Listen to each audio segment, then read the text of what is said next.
Flash has had a tumultuous production, to say the least. This film was originally announced to release back in 2018, and it has faced many delays due to writers and directors dropping out, story changes, to controversy involving the lead actor Ezra Miller.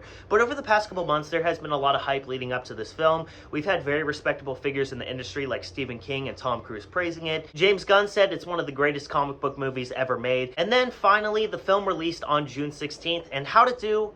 Not that great, to be honest. It's too early to tell if the film is going to be profitable or not, but due to the underperformance, it's looking like this could possibly be a box office disaster, and I am here to tell you today why that is a shame, because The Flash is the best movie of 2023 so far. Now, this movie deals with the idea of the multiverse. This is something that's very big in Hollywood right now. Not only in the marketing did they show that Ben Affleck was returning as Batman, but so was Michael Keaton as Batman over 30 years after the release of 1992's Batman Returns. Now, I will say, as excited as I was for this movie, as big as a fan as I am of the DC Cinematic Universe, and Michael Keaton as Batman, Ben Affleck, I also like Ezra Miller a lot as The Flash, I was a little concerned going into this movie, mainly because of the fact that I didn't want this to be another No Way Home or Multiverse of Madness situation, that being that it would be a weak film held up by pillars of nostalgia and cameos. And while the cameos are certainly there, and there are certain aspects of nostalgia mixed in, the main focus is always on Ezra Miller's interpretation of The Flash. In fact, he plays two versions of the character in this movie,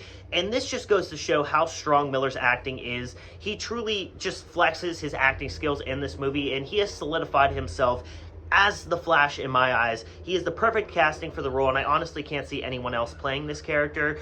In the movie, you have an older version of the Flash who is more broken. You know, he's sad, he's gone through a lot of trauma, and then you also have a younger, more jovial version.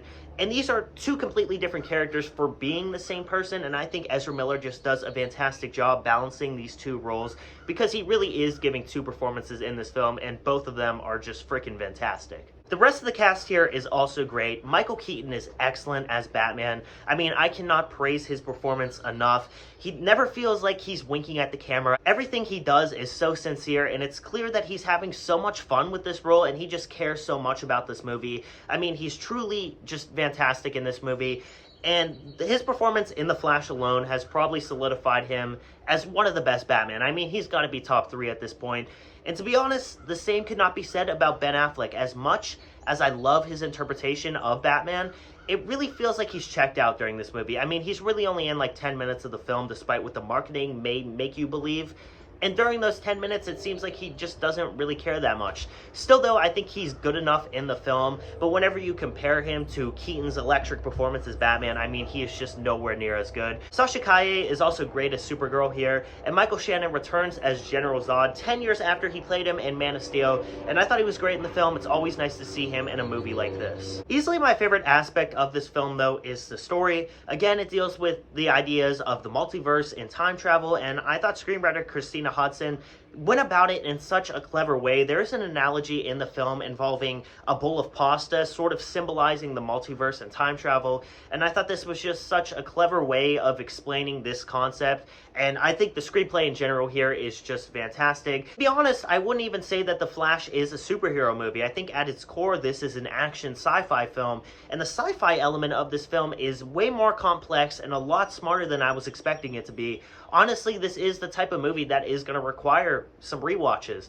which I definitely intend on doing. But the sci-fi element of this film, I really dug. I love the way they explain time travel and the multiverse, and the pasta analogy was just the icing on the cake. I mean, that was awesome, and I've never seen a multiverse film explain it as well as this one did. The action here is also incredible. There's some really solid action scenes with Michael Keaton's version of Batman. There's also one take with Sasha Calle's Supergirl that lasts for like 2 minutes, and I really dug that. I love the way the Flash scenes are shot. The running scenes look incredible. I think Andy Muschietti did such a fantastic job directing this movie. The Flash is also just hilarious too, and not in your typical comic book movie corny kind of way. I mean, this is actually just a really funny movie, but at the same time, you know, the funny parts definitely hit, but the emotional beats work really well too, which once again, this is a testament to how strong the screenplay is here, but also how strong Ezra Miller is. Again, the marketing is kind of deceiving in this film. As much as you see Supergirl and Batman in this movie, the main focus is always on Ezra's version of The Flash,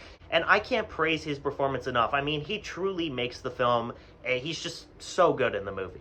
There have been a lot of complaints involving the CGI in this film, and the director Andy Muschietti came out and said that the CGI looking wonky is actually intentional, and it's because we're seeing things through the Flash's perspective through the Speed Force, and honestly, I can see that to a certain extent. A lot of the CGI in here is definitely very stylistic, especially when the Flash is in this time travel zone that sort of exists outside of space-time. But at the same time, there are a couple of shots in here that don't look great. For the most part, I think the CGI here is really solid, but when you compare it to something like Avatar: The Way of Water, for instance, I mean, it's not even a competition. Still though, despite that, I really have no complaints with The Flash. Sure, the CGI might not be great, but that's not going to detract from my enjoyment of the film. I love this movie. It's so entertaining. I was so emotionally involved in it. I mean, The Flash has got to be one of the greatest theatrical experiences I've had in a very long time. This is the perfect movie to see in theaters because it is a very fun, crowd-pleasing, entertaining blockbuster, but at the same time, it's also a very emotional and complex film with some really interesting sci-fi elements, some awesome action in there, as I said. I mean, this is really everything you want in a movie. If you haven't seen The Flash, I highly recommend checking it out. And guys, I am going to give this film a 5 out of 5. If you did enjoy the video, as always, make sure to drop a like and subscribe. If you have seen The Flash, definitely make sure to let me know your thoughts down below in the comments, and I'll be back very soon with some brand new content. This is Shai signing off. Peace out.